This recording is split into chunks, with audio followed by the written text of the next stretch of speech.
Combien parmi vous grandissent en voyant cette marque sur leur peau sans se rappeler d'une chute ou d'une blessure, mais étrangement avec cette cicatrice sur leur épaule?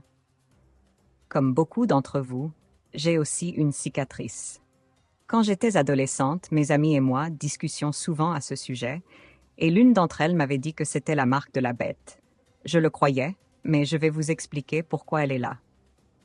Si vous êtes nouveau et que vous aimez ce genre de vidéo, n'hésitez surtout pas à vous abonner. Rentrons dans le vif du sujet. On nous a déjà expliqué que la marque est due à la piqûre d'un vaccin. Mais posez-vous cette question.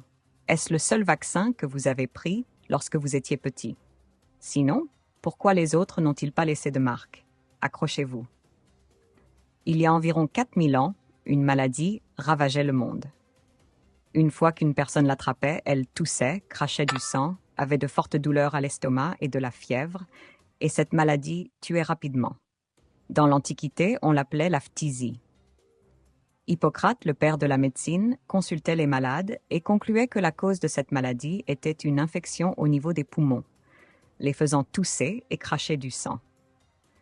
Vers les années 1500, Girolamo Fracastoro, un médecin italien, affirmait, après avoir consulté les malades, que de petites bêtes invisibles à l'œil nu détruisaient les poumons. On dit que tout problème identifié est à moitié résolu, mais ce n'était pas le cas pour l'Italien. Premièrement, il ne savait pas de quelle bête il s'agissait. Deuxièmement, il ne savait pas comment les traiter. Aux environs de 1882, l'Allemand Robert Koch passait une grande partie de son temps dans des laboratoires pour identifier la cause de cette touque. Il découvrit qu'il s'agissait vraiment de petites bêtes, des bactéries qui se multipliaient et causaient des dégâts. Il les appela le bacille de Koch, selon la coutume des chercheurs de donner leur nom à leur découverte. Le vrai nom de la bactérie est Mycobacterium tuberculosis.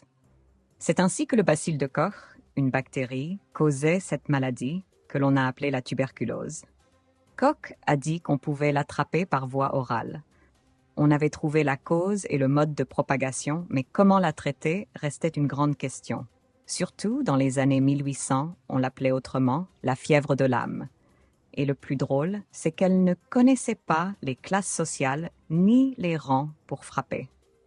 Elle a été la cause de la mort d'Anton Tchekhov, un écrivain russe, de Frédéric Chopin, un grand musicien, et d'autres personnalités influentes de l'époque. Comme on ne pouvait pas traiter la maladie, on prenait la décision de maintenir propres les endroits où l'on vivait ou travaillait. C'était leur seule issue, car la maladie tuait déjà des gens dans plusieurs autres pays. On était obligé de construire de grands centres pour hospitaliser les personnes infectées, qu'on appelait des sanatoriums. Au début du XXe siècle, Camille Guérin, un médecin vétérinaire français, décida de travailler sur la bactérie qui donnait la tuberculose aux bovins, le Mycobacterium bovis, car les bovins pouvaient aussi l'attraper. Guérin rencontra Albert Calmette, un médecin militaire, et lui dit qu'il était possible de travailler sur la bactérie causant la tuberculose chez les bovins pour créer un vaccin contre la tuberculose chez les humains. Ils ont donc pris la bactérie qui affectait les bovins, l'ont modifiée en laboratoire pour éliminer sa capacité à infecter et ont ainsi obtenu le vaccin contre la tuberculose. Le nom du vaccin est le bacille de Calmette et Guérin, BCG, en l'honneur des deux médecins qui l'ont créé. C'est ce vaccin que l'on donne aux nourrissons dès la naissance pour prévenir la tuberculose, et c'est à cause de lui que vous avez cette fameuse marque sur l'épaule. Vous vous demandez peut-être pourquoi les autres vaccins n'ont pas laissé de cicatrices, même si les seringues étaient similaires. C'est parce que celui-ci est administré de manière intradermique, ce qui signifie qu'il est injecté dans le derme, la deuxième couche de la peau. Lorsqu'on injecte le BCG, les cellules de défense du corps reconnaissent immédiatement la bactérie et se mettent à combattre l'infection. Cela entraîne une réaction inflammatoire locale qui guérit ensuite en laissant une cicatrice.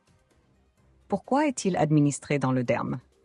Parce que le corps a un système de défense qui protège contre les intrusions.